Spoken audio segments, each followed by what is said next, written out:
acontecer diario y lo que el ciudadano vive. Aquí encontrarás respuestas jurídicas a tus dudas del día a día. En términos sencillos te presentamos lo que la ley dice y quieres saber para tu persona, familia, trabajo o negocio. Derecho en Cotidiano, con Gonzalo Martínez García. 8:15 y bueno, ya estamos de regreso con la colaboración de todos los viernes. Ya tenemos, por supuesto, en el estudio al doctor Gonzalo Martínez, que nos viene a hablar de un nuevo tema en la colaboración, por supuesto, Derecho en Cotidiano. Doctor, muy buenas noches, bienvenido a una nueva edición. Muy gentil, muy buenas noches al auditorio. Y efectivamente el día de hoy vamos a hablar de una parte de lo que se identifica en el derecho cotidiano, en el derecho del día a día. Ahí podemos identificar aspectos de orden civil, pero también podemos identificar aspectos del orden familiar. Y aquí resulta importante identificar, en principio, cómo se van dando las relaciones jurídicas y los efectos, los derechos y obligaciones. En principio, una pareja, derivado del sentimiento que tiene, de el poder conformar una familia, del interés en varios de los casos de esas parejas, pues deciden unir sus vidas. Y la forma jurídica que nuestro Código Civil identifica para esta unión es a través de estas dos figuras. La primera, la del matrimonio, que identifica como un vínculo jurídico, pero que también identifica como un contrato. ¿Y por qué es un contrato? Pues porque está conformado de una serie de derechos y de una serie de obligaciones. Pero a la par, el hecho de que no se acuda ante el registro civil y se contraiga el matrimonio, no significa que no pueda darse esa unidad, ese vínculo entre dos personas. Incluso la identifica esa relación, nuestro Código Civil, como el concubinato. Y le da dos características, o cualquiera de las dos características, dice la ley. Se presume que hay un concubinato cuando han transcurrido más de 3 años de relación, o bien se tienen hijos dentro de la misma. Ahí hay una presunción de permanencia, de un interés de mantener una unión en común, y bajo esa circunstancia también surgen derechos y obligaciones de esta figura del concubinato.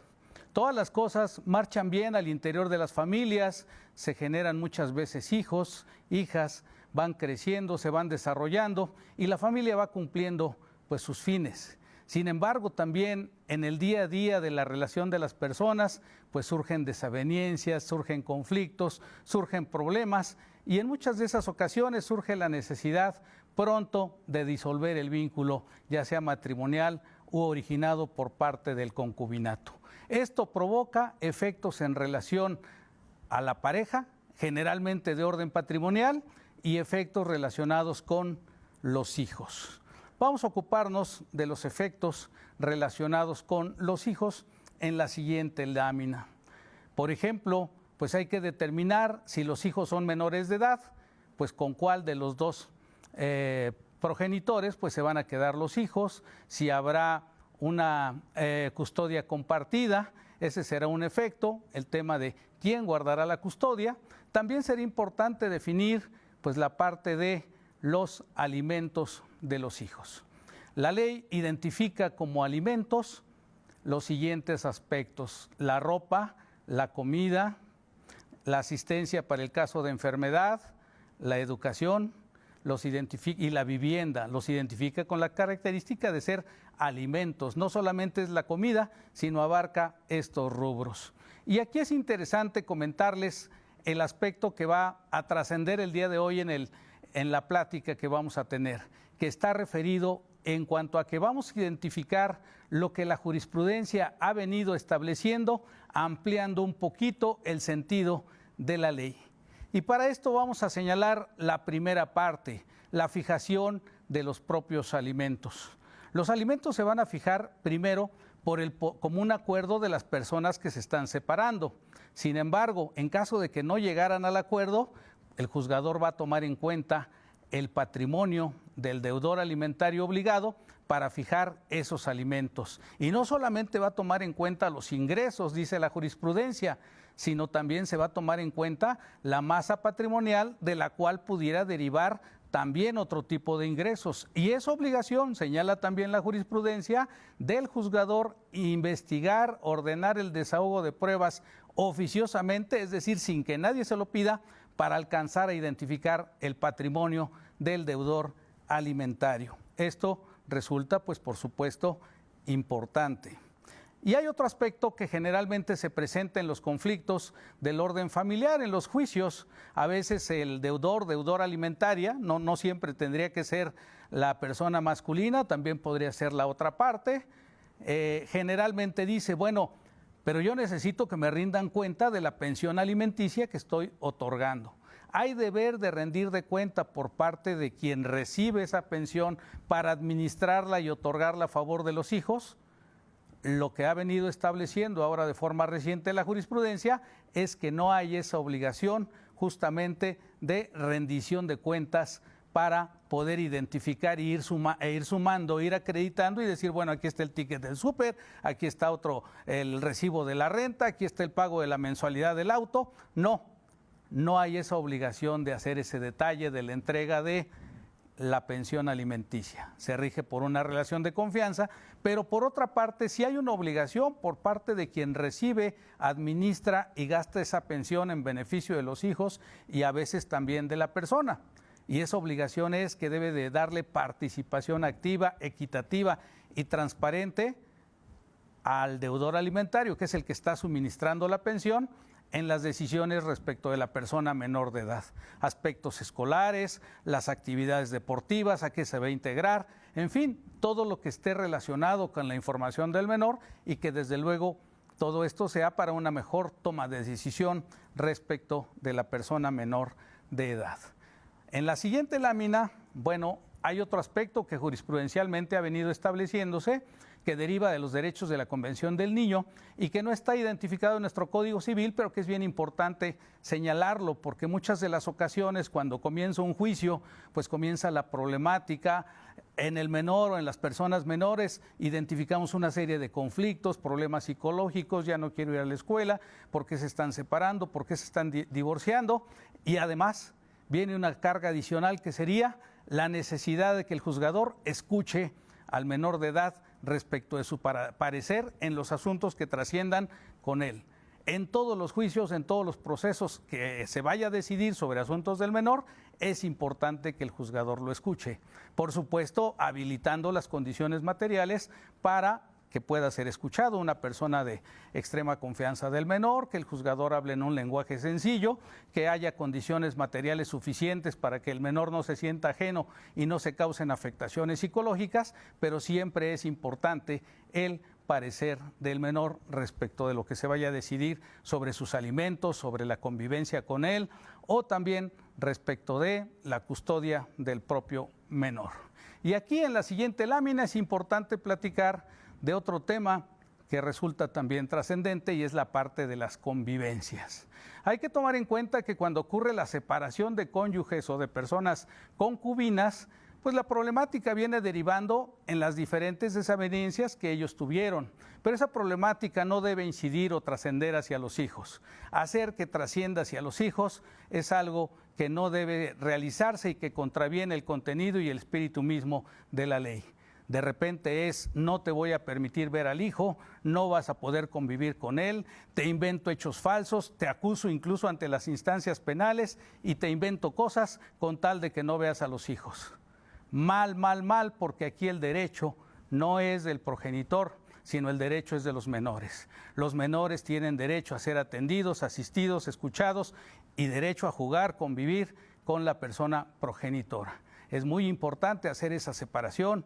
A veces, derivado de que se terminó ya la relación, se quisiera empezar a que convivieran los hijos con otra pareja de la persona. Y eso, pues tampoco es, porque finalmente no hay que olvidar que hay una relación, hay un vínculo con el padre o la madre, justamente de estos menores que no tienen ninguna culpa, sino simplemente tienen dos padres que decidieron seguir una vida separada. Entonces esto resulta muy importante y sobre todo manejarse con verdad ante los tribunales respecto de lo que se está expresando y no servirse para poder decir es que está sucediendo esto que no es, pero en beneficio de los intereses que yo persigo. En la siguiente lámina platicaremos acerca de un tema que también resulta después de varios años y ejercicios a través de la jurisprudencia importante que es la compensación económica. Esta figura identificó la necesidad de que pues generalmente había una asimetría entre el padre, la madre, generalmente era la madre quien se dedicaba a las labores del hogar. Esto no necesariamente así debiera de ser, pero así decidían muchas veces en las cargas del matrimonio. Uno era proveedor económico y otro se dedicaba a la actividad del hogar. Y entonces, ¿qué sucedía? Que de repente el proveedor económico incrementaba su patrimonio de forma importante, se separaban y le decía literalmente no te voy a dar nada. Bueno, ahora la ley ya ha cambiado y la jurisprudencia ha apoyado progresivamente a que las cosas se equilibren, por lo menos que no suceda una disparidad tan importante, porque finalmente el trabajo que desarrolla en la casa, en la crianza de los hijos o en la casa, en la estabilidad del hogar, bueno, pues igualmente fueron esfuerzos que ayudaron a que creciera la masa patrimonial. Así que cuando hay crecimiento de la masa patrimonial dentro del matrimonio y esos bienes aparecen a nombre de uno de los cónyuges, si el otro se dedicó preponderantemente al hogar, tiene el derecho de una compensación económica, aunque se haya casado bajo el régimen de separación de bienes. Vamos a recordar que una persona puede contraer matrimonio o bien a través de la sociedad conyugal, donde conforman una comunidad de bienes, o bien a través de la separación de bienes, en donde cada quien ingresa al matrimonio con los bienes que pudiera tener. Entonces, aún en ese caso, se tiene derecho a la compensación económica. ¿De cuánto puede ser esta compensación económica que habría que solicitarla al juez? Bueno, primero a través de un convenio podría suceder, y si no hay el convenio o el acuerdo, entonces se le pediría al juez y el juez vendría a determinar el monto de la compensación económica, que puede ser entre un 10 y un 50% de lo que se hubiere incrementado la masa patrimonial. Efectivamente, en ese sentido, vendría a darse esa compensación. ¿Se requiere la declaratoria del juez? Siempre se requerirá cuando las partes no logren ponerse de acuerdo. Esto, pues, resulta lo que viene a definirse. Y no se trata de que los dos tengan un patrimonio igual al final, sino de lo que se trata es que por lo menos quien trabajó en el hogar pueda verse estimulada, apoyada con un patrimonio por lo menos básico para poder continuar su vida. Por último, vamos a platicar acerca del tema de los alimentos a la excónyuge o al excónyuge. En este caso es cuando ya se disolvió el vínculo matrimonial, cuando ya no hay una relación entre las personas. Bueno, pues en este caso, quien obtiene justamente el ingreso económico, pues a la vez puede tener la característica de ser deudor alimentario respecto de su excónyuge o respecto de su exconcubina, si es que ésta se dedicó preponderantemente al hogar, si es que no tiene bienes suficientes para poder proveerse de esos alimentos, entonces hay ese derecho de reclamar los alimentos por parte de quien ya no forma esta relación matrimonial. Entonces es importante distinguir, por una parte es la compensación económica que se puede reclamar ante el juzgado en caso de que no exista acuerdo, y otra cosa distinta será justamente el reclamo de los alimentos para continuar las personas separadas, pero cada una en su subsistencia.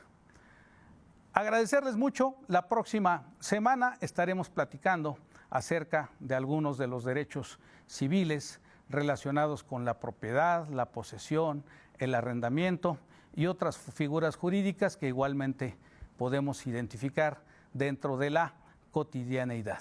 Muchísimas gracias por su atención y agradecemos sus comentarios. Muy gentiles. También para compartir el auditorio, la forma de contacto, el correo donde pudiera acercarse el auditorio, por supuesto, por alguna duda o algún tema en especial que les gustaría abordar. Claro, con muchísimo gusto. Voy a darles un correo personal, gmartinezg27@gmail.com. Ahí pueden hacer cualquier consulta, inquietud, pregunta y con gusto les orientamos. Muchas gracias y en la siguiente presentación ahí la pondremos. Muchas gracias. Doctor, le agradecemos como siempre esta colaboración de los viernes, esperando por supuesto con ansias su colaboración de la siguiente semana. Muy gentil, muchas gracias.